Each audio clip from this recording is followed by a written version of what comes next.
welcome to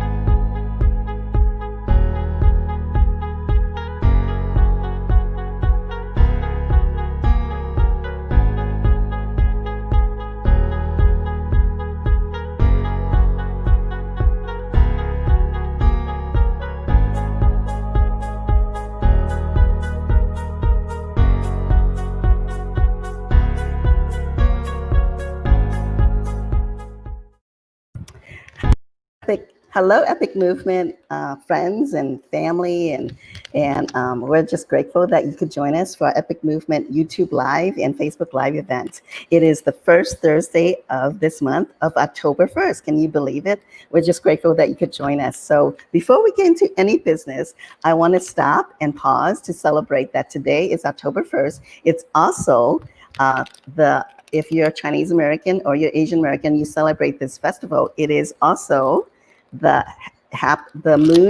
Mid-Autumn Moon Festival. And what that means is a Chinese festival that really celebrates the harvest season of rice coming in, and where people gather together around their families and they eat dinner together. And then they have the star of the show, the moon cake, which I don't really like, but it is significant in that the moon supposedly, actually, well, East Coast friends, go outside. If you can see the moon, it is supposed to be the roundest of any time during the year. So the moon represents completeness and together. And so we're just grateful that we're here together with you.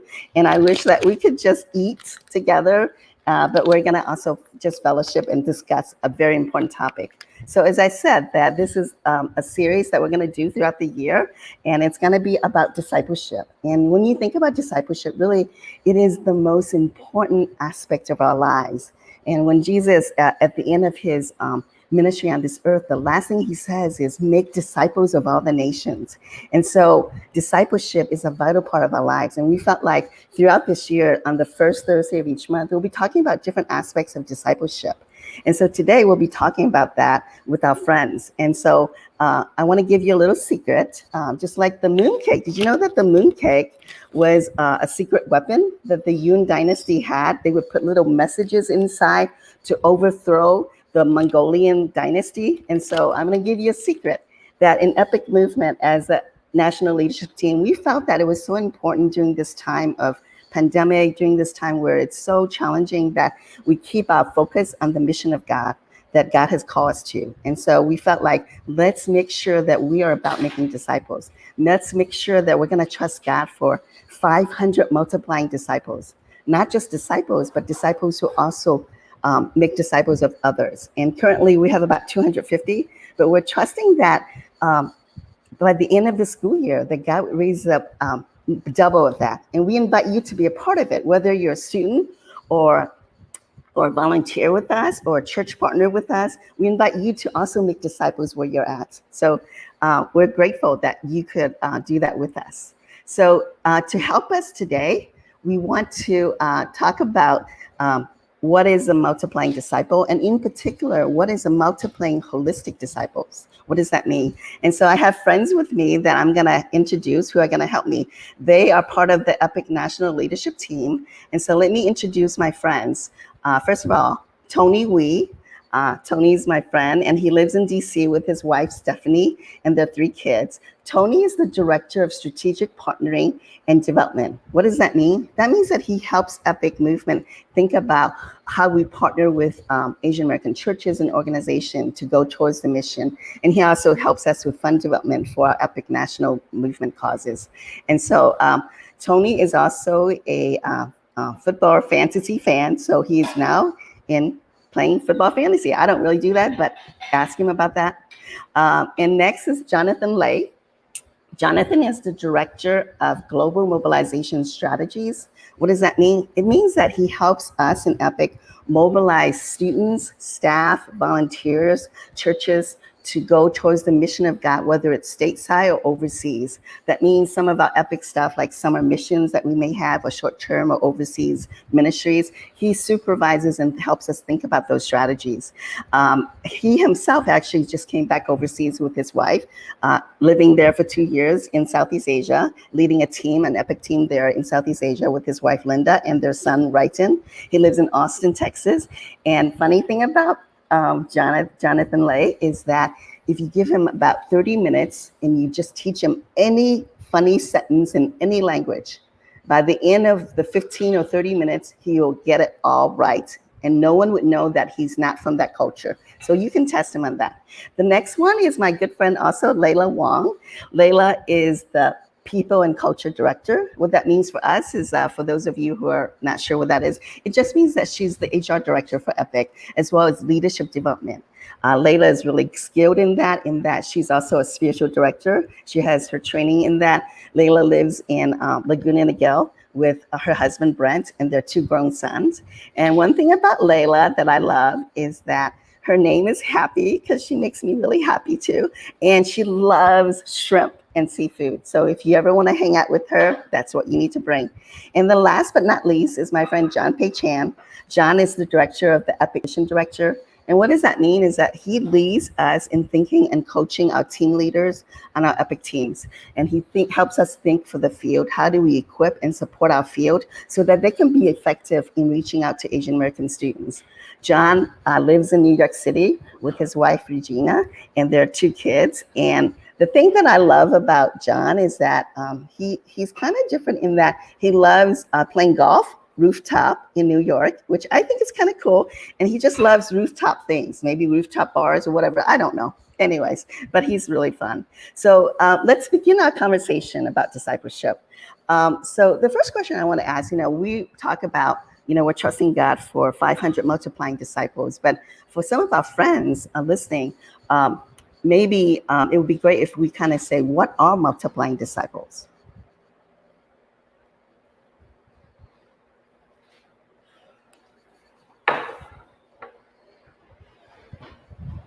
Many things can be said about multiplying disciples. I think it's one of Jesus' calls for his believers.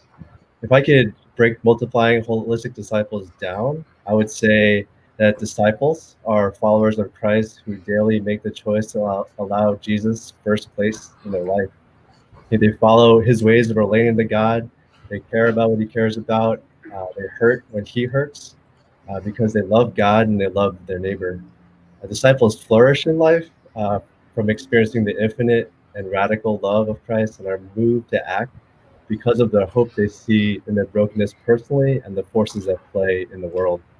Now, Micah 6:8 says they're committed to act justly, to love mercy, and to walk humbly.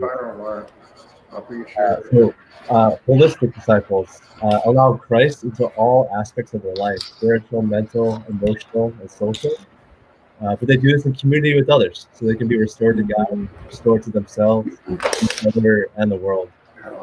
Holistic disciples depend on God's grace and power to seek and work towards the peace and flourishing of all people in all of these different areas. And multiplying holistic disciples, they move and act out of this life-changing grace and truth by investing and encouraging followers of Christ to live out this calling. And this multiplication, I think it not only invites others to a relationship with Jesus and to love their neighbor, but actively joins God in the ways that he's restoring the world. So I knew a student in Brooklyn who at that time recently came to faith. His motivation to be a witness for Jesus and to move others to God's calling was marked by his story of transformation. He hit rock bottom in all senses of the term. He went to prison, he had financial trouble, experienced tremendous isolation. But he found meaning and identity and belonging when someone shared their faith with him.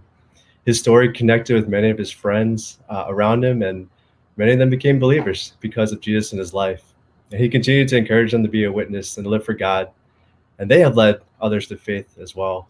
Today, he works for the city of New York still, and he continues to be a witness for Jesus. Jonathan Lay, I actually want to invite you to share a personal story of when it comes to multiplying disciples. Yeah, thanks, John. Yeah, that was really encouraging to hear that story of multiplying disciples. While most of us will be concerned with multiplying disciples in our local context, my story of multiplying discipleship happened while my family and I were overseas. And I actually really hope that it'll demonstrate that with God, cross-cultural discipleship can and does happen. So while I was in Southeast Asia, I met a freshman named Harvey. And he was very spiritually open and transparent about his family and his life, to the point where when I got to share the gospel with him, he was ready to accept Jesus. The challenge was in living his faith out, especially as the only son of a naval captain in the Communist Party in a country where faith in any god could mean trouble. As a cultural outsider, I felt underqualified and ill-equipped to navigate a Christian brother through those kinds of challenges. My discipleship with him began pretty standard.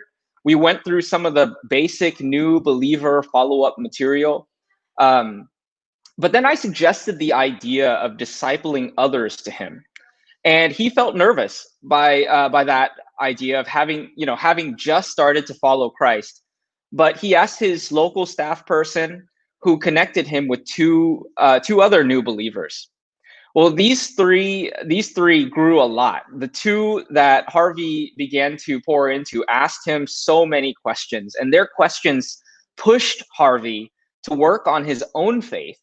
And God used their conversation to grow it.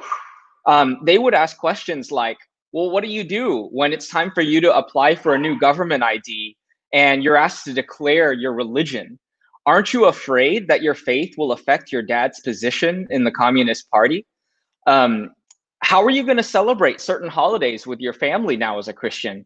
How are you going to handle going to temple with your parents? When are you going to tell your parents that you became a Christian? And are you going to have to just marry a Christian now, or can you marry anyone you want? As Harvey began to multiply his faith, God grew his faith. While multiplying his faith, Harvey and those he discipled entered into a crash course of faith growing. So I only offered Harvey what I knew from my own experiences and the Bible with some historical context. But God used others, interestingly enough, those who he decided to disciple, to help him live his faith out in their context. Multiplying discipleship means that you may not need to wait to grow into a certain kind of person before discipling others, but that it's an understanding that God will use your discipling others to grow you into that person. Aim for multiplying disciples.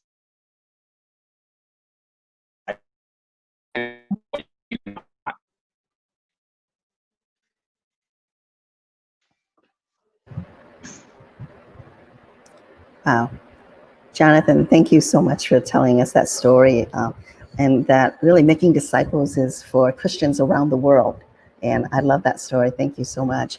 And, as we talk about multiplying disciples, that it is part of who we are as Christians, we also emphasize in Epic, making sure we're multiplying holistic disciples. And so, Tony, can you share a little bit about that with us? Yeah, we make that distinction a lot because I think, in our current, I think, American setting, a lot of times we think purely in spiritual terms.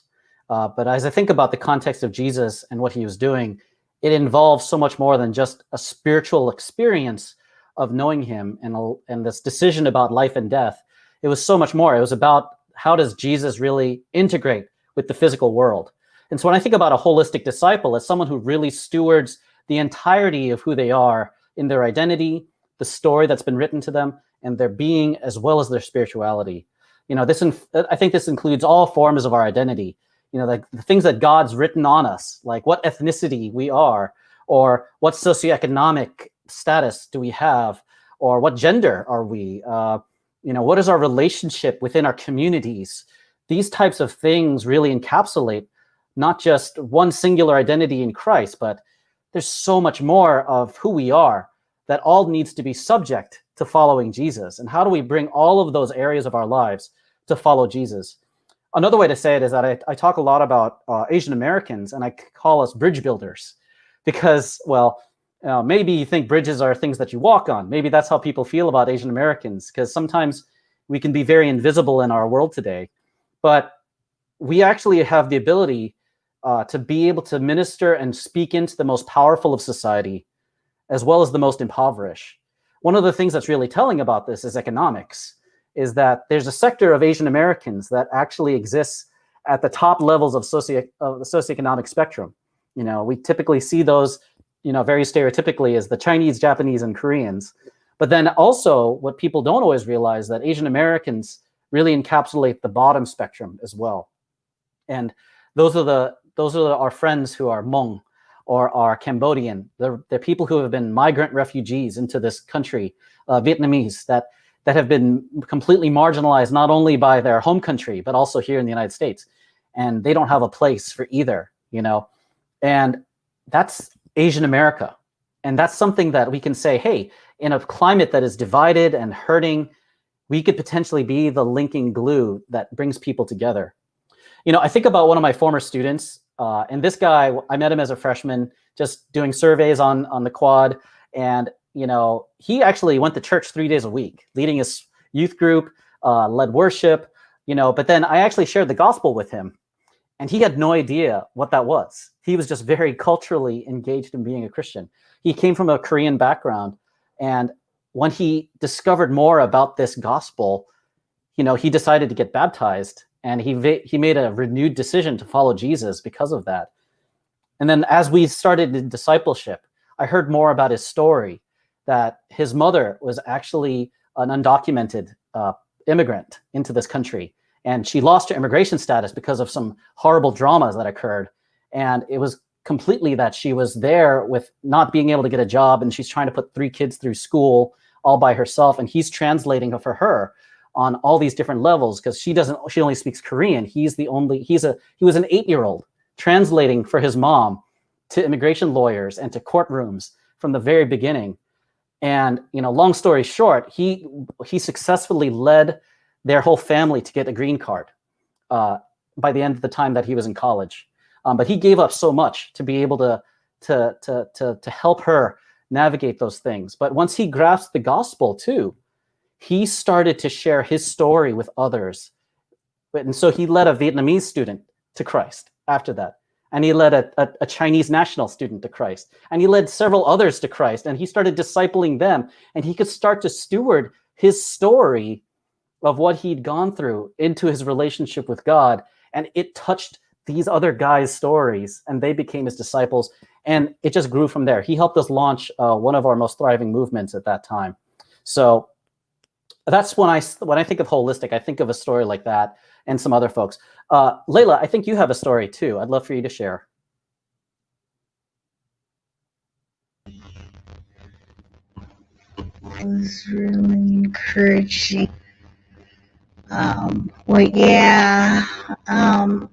It is young, and I met Rachel. She was a contact. She had grown up in church, a growing relationship. If anything, you know, because and people were in her, you know, she was involved with fun and basically to see very clear in church lived church. But as she got involved and walking her how to chill with God.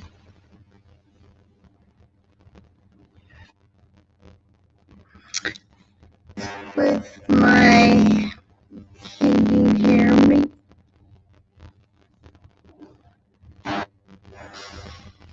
Hey, Layla, maybe it'd be better if we came back to you at another time. Margaret, I think you might have a story too, and we can get back when your internet is working better.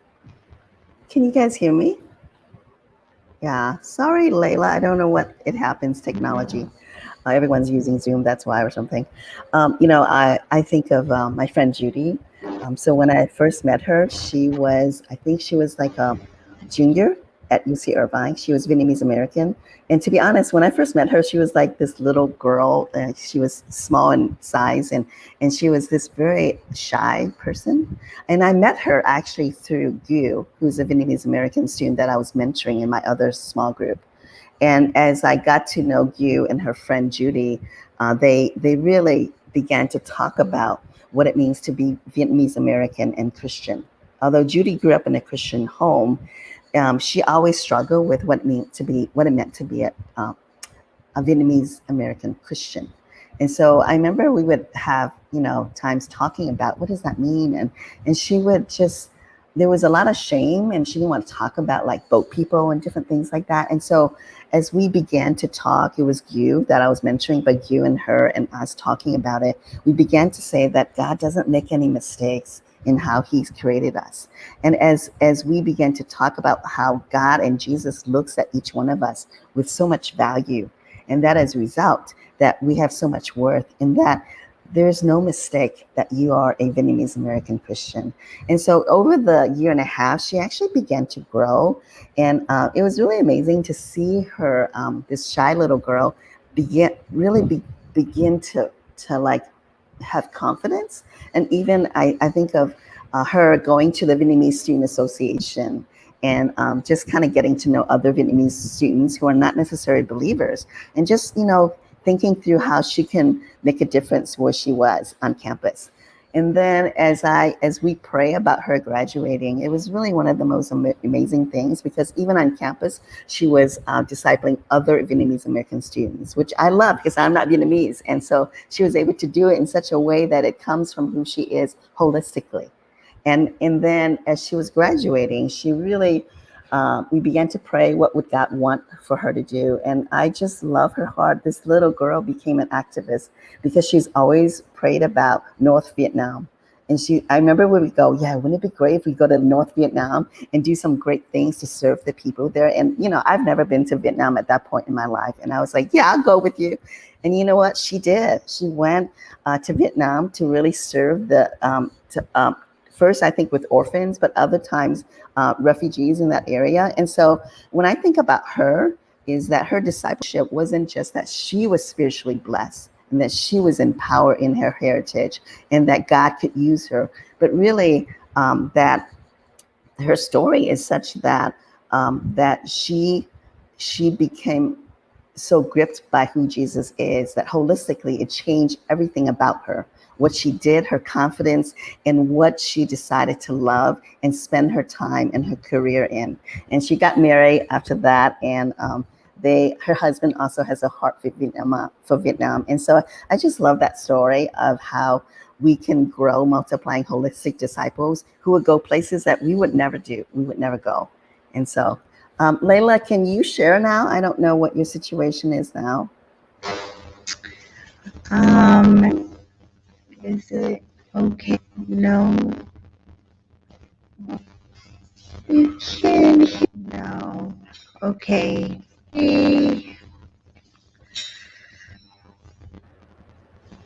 Yeah, sorry. Yeah, I don't know what to do, so I'm not sure. Will someone tell me what to do? Can she come back on? I don't know if that's probably not. Anyone have ideas? This is live. Welcome to Facebook Live and YouTube Live. I love it. It's a real organic conversation in pandemic times, right? This is our lives right now. I have internet problems all the time, you guys. So I feel for you, Layla. I so want to hear your story. So can you say something? Maybe it's different now.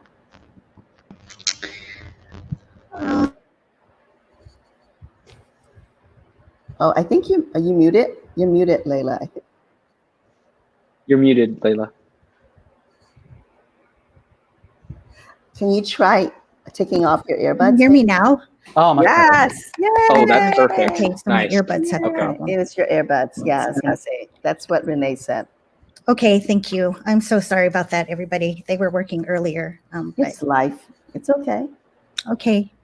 Well, thank you, Margaret, for sharing that. I just love that story about Judy, and I know her, and she was an amazing, and still is an amazing woman and mother. The person I wanted to share about was Rachel, and I had met her on campus, and she was a contact from a survey. She grew up in church, but she didn't really have a growing relationship with God. She got involved, probably more for fun, but then over time, as she got involved with a small group, she began to grow in her relationship with God. She started going to conferences, and you could just slowly see how God was, not just someone she knew on Sundays, but he became very personal to her, and to, points where her life was changing. She learned through the ministry how to walk with God, how to study the Bible, how to share her faith. And so that was really fun to see her be involved and to grow in that way.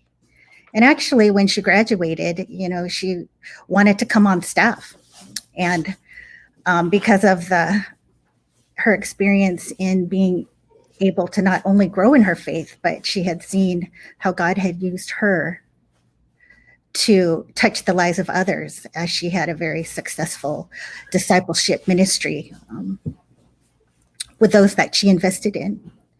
And I had talked to her recently. We talk here and there, but because she, has since graduated, and I had asked her the question, how did the investment in her life in college play a vital role in her life ministry and navigating the messiness and trials of life?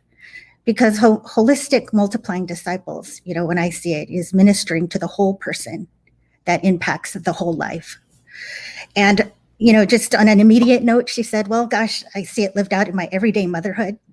She had a recent conversation with two of her junior high sons, and she was in the midst of the bickering and just not sure what to do. But in the midst of the crazy, as she was watching them interact, she told me she just paused, she prayed, and she said, Lord, how would you want me to respond in this situation?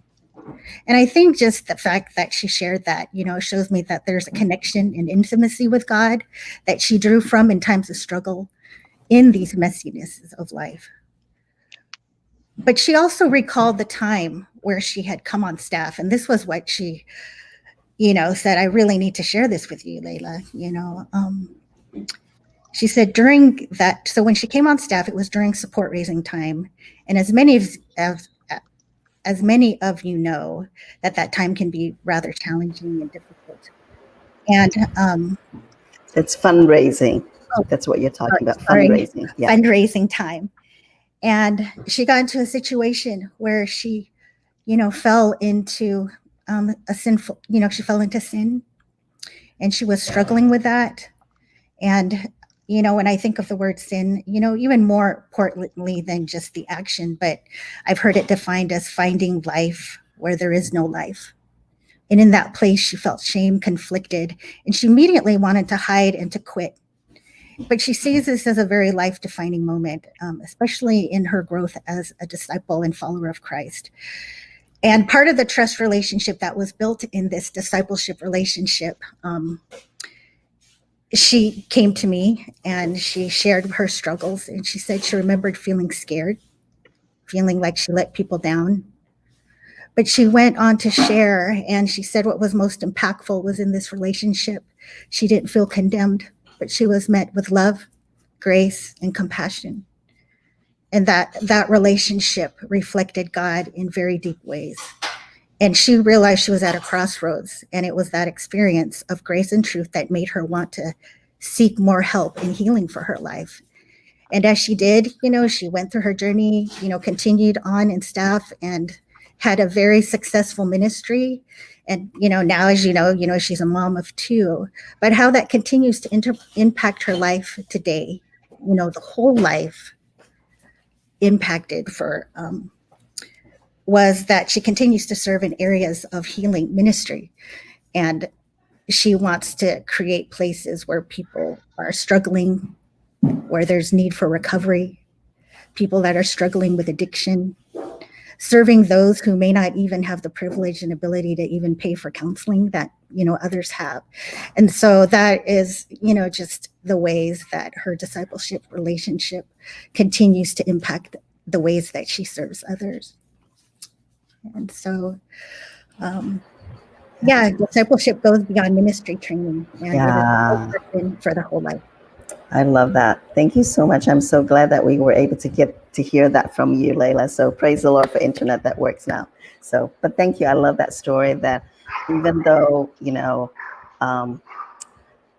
you know, when Jesus says to make disciples and holistic disciples, it is a messy thing, right? We're all broken people, but even to see the long-term effects, that's just so encouraging. Thank you so much for that. You know, some of you, as you're listening, you might be wondering, well, so what is Epic nationally doing to support our efforts in multiplying holistic disciples? So Tony and Layla, can you share with us what we're doing nationally in Epic and even locally to help for that?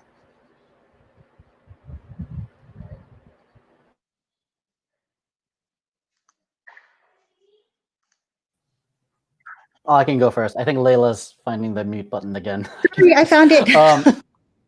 Okay, well, I'll start since I'm here. But you know, we've been working a lot with the Asian American Center at Fuller, actually, and they've been just an amazing resource for us as we engage with, especially the topics about race and the discussion on race in this world. And much of the time, we talk about race in terms of a black-white dynamic, but what about the idea of the Asian American in that conversation? And we've actually we're designing a tool called the Beyond Model Minority Faith to be able to integrate the conversation on race with the scriptures. And how do we actually engage that together as we engage the real world events that are happening today? It's meant to be evangelistic, to bring together the activist Asian who is most likely unchurched to the churched Asian American who is not likely to be an activist. So how do you actually start to have them have conversations when they are so different in that regard, but then to educate together on how Jesus is a combined answer? We do send a lot of short-term trips, and one of the things that we're working on right now is actually a discipleship devotional series for our short-term trips. So how do we train up everybody who goes on one of our short-term trips, that they come back being able to share their faith, being confident that they can disciple others, and that they can actually bring more people into the mission field? And so that's the devotional series we're going to be beginning. So, Layla? Yes. Well, as I serve on the people and culture team, our contribution as a team is to help increase the number of multiplying disciples through the number of usable, contextualized resources available to everyone.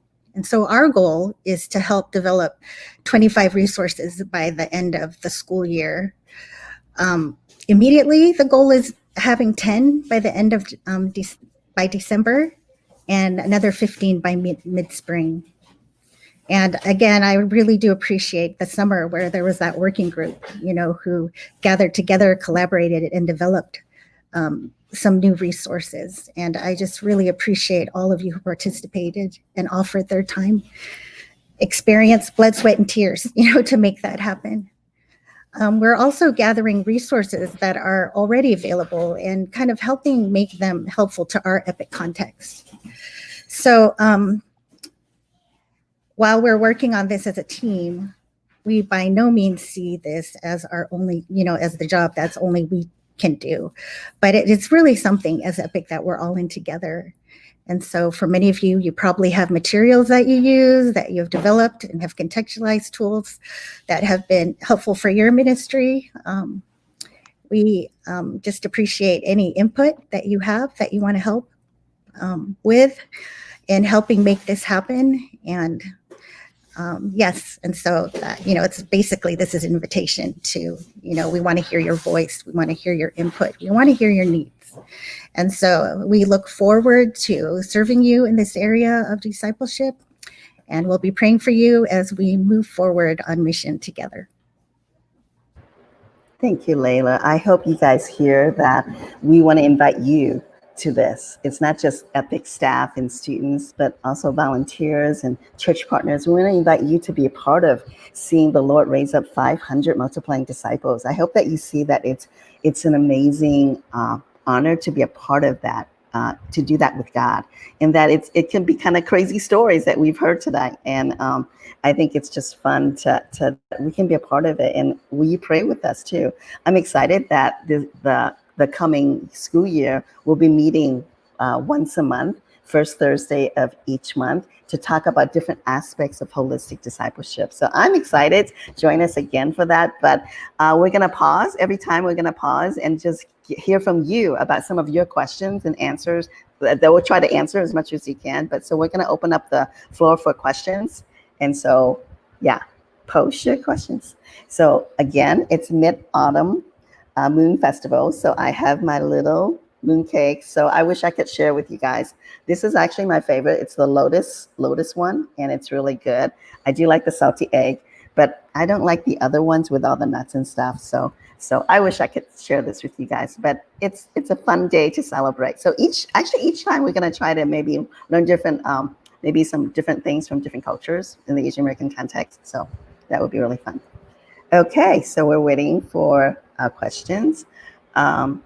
I think this series is so fun because I love discipleship, and to talk about holistically is so amazing. And so I'm really excited to have conversations with some students and staff, as well as some friends, some church leader friends, as well as some other people like from other organizations who are also learning about who have experience with Asian American discipleship contexts. And so it's going to be fun. So it's great to be with you guys. We're on the national leadership team, so we kind of do this a lot. Okay, so the question right now is, how are you measuring 500 holistic disciples? How do you keep track of them? So that's a really good question. So maybe, yeah, who would like? Maybe John Pei Chan, would you like to kind of answer that?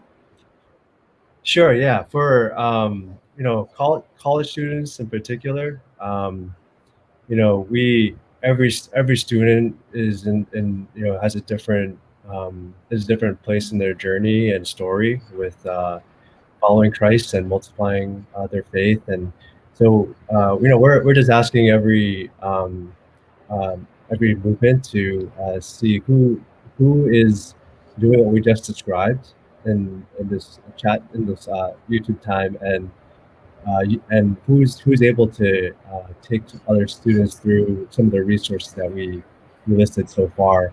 And so we're just asking and praying for people, and as people are doing this, we want to celebrate each person that invites someone else to multiply, and we'll want to celebrate every time that happens. And so right now, I think Margaret said we have 250 right now, and we're hoping that if every one of those 250 students invited somebody else to a type of relationship, we would be there. So you can pray along. Thank you, John. That's so exciting. Yeah, pray along with us. I love that.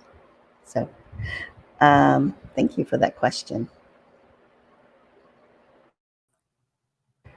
Okay.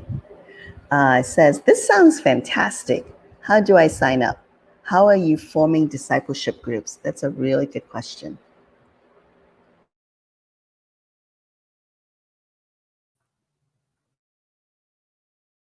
Well, I think that one of the things that is really important that we always want to talk about is that when we talk about EPIC and the Asian American ministry, although our major space is collegiate students, I think we have to recognize that holistic discipleship ought to and can take its place across all sorts of venues. So as I think about that, we have high schoolers that college students love to go back and invest in, they get formed organically in a lot of places. I mean, one of the most primary ways, of course, is that when you join up with EPIC, especially as we have a lot of online small groups from various different campuses, we have a lot of online engagement from a lot of the different team leaders.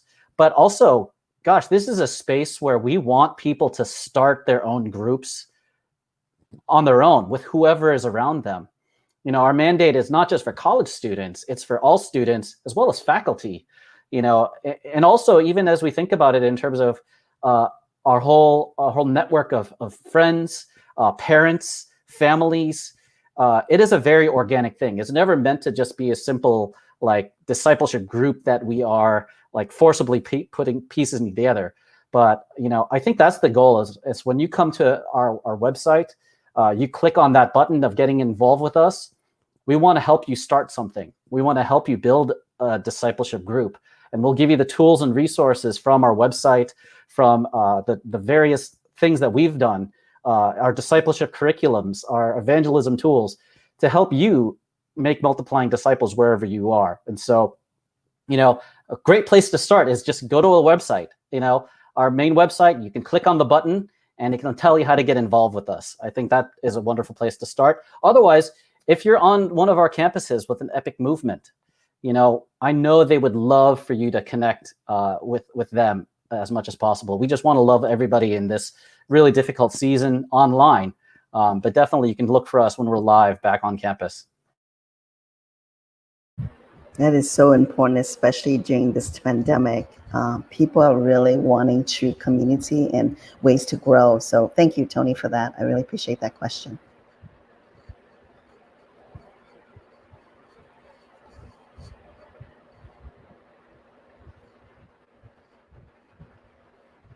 Oh, okay.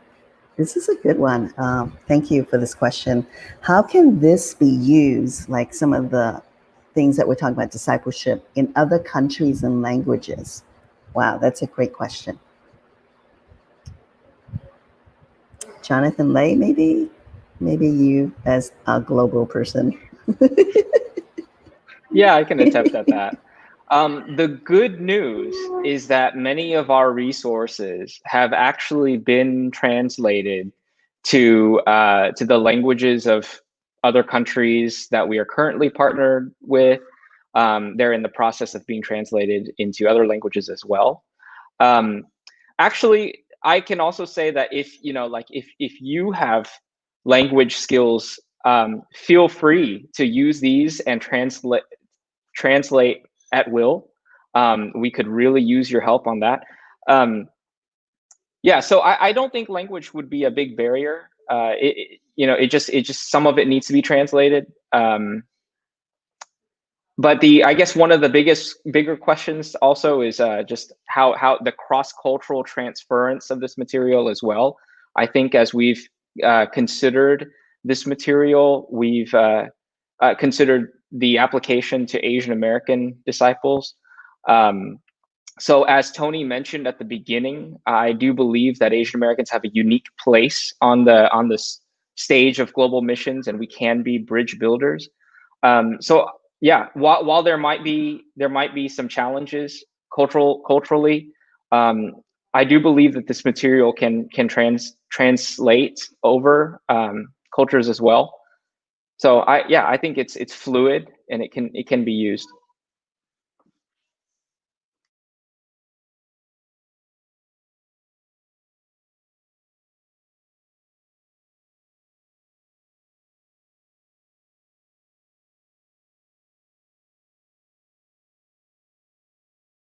Thank you so much. Well, thank you so much, you guys, for joining us. I'm really excited for this series and just this opportunity to be together and just to really discuss a very important, vital topic in our Christian life, and that's discipleship. So please bring your friends next time. And I think your story might be part of this this YouTube live event too. So we're going to invite other people's stories too, not just ours, but friends and staff and students as well. So we invite you to join us in multiplying and making disciples the way Jesus talks about it. And that is his heart for his children and his followers. So thank you so much for joining us tonight. Join us next time, November 5th, as we talk about Asian American holistic disciples, looking at discipleship, looking at the Asian American history and context. So we're going to have a great time. So see you next month, November 5th. Bye-bye.